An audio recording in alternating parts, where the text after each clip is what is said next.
Daniel Skinner. All right, Sean, what was your thoughts on The Lost Boys? And would you say Kiefer Sutherland's performance as the main villain, David, was awesome? Okay, Wait. so Yeah. So, Lost Boys, one of his favorite movies. Lost Boys, movie I'd never seen before until last night. Yes. So, it was actually on my list for a while I was here that watch it with them because I knew it was a good time to do that. So, finally saw The Lost Boys, and I think it's an interesting experience. It's tough to like exactly encapsulate an opinion in a highly biased environment. Oh yeah. So did I enjoy it? Yeah. Was it interesting? Yeah. Do I fully understand it being your favorite movie? No. But that's also to say, when you watch it for the first time when you're 40, didn't grow up with it, there's certain elements. 2022, and you got butched up Corey Feldman, and we're dedicated to a higher purpose. We're fighters for truth, justice, and the American way. A bunch of elements that were perfect for the time, but can be very odd to go back to. The golden mullet and stuff like that. I mean, every single thing about it is stylized. Yes. And even like how heavy-handed the soundtrack is, like it just kicks in with that main song when anything happens with Kiefer Sutherland there, or love scenes. Like this one song just comes in heavy. And the camera movements and everything. We were talking earlier on the podcast about the different amounts of effort that directors put into things.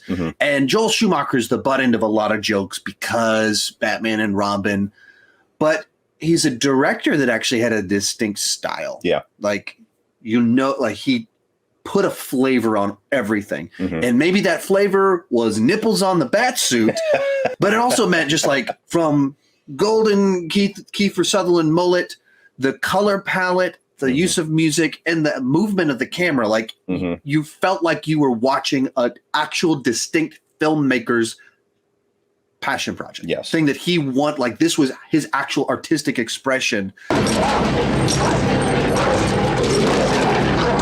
You just contrast that with like so many blockbusters these days that feel like any director could have made them. They're directed by committee.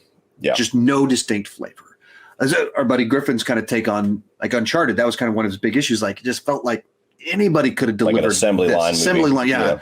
Was there some fun to be had? Sure, but anybody could have done this. You watch Lost Boys, and so much of it is so distinctly Joel Schumacher. And there's some other fun things in there of like you're going to say Ed Helms, but it's not Ed Helms. The dad from Gilmore Girls. That's where I know him from. That's my taste in things. I knew him from Lost Boys, and then when my wife forced me to watch some episodes of Gilmore Girls, I was like, oh, it's Max. And so I like the opposite. And she's like, no, it's what's his face from.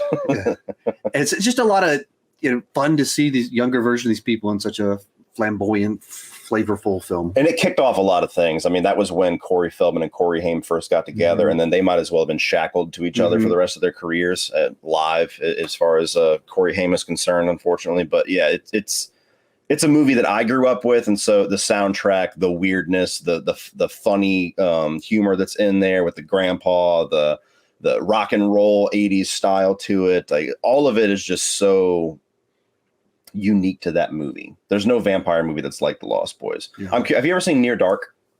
That's another one you should add to your bucket list. So that one's more of like a Western.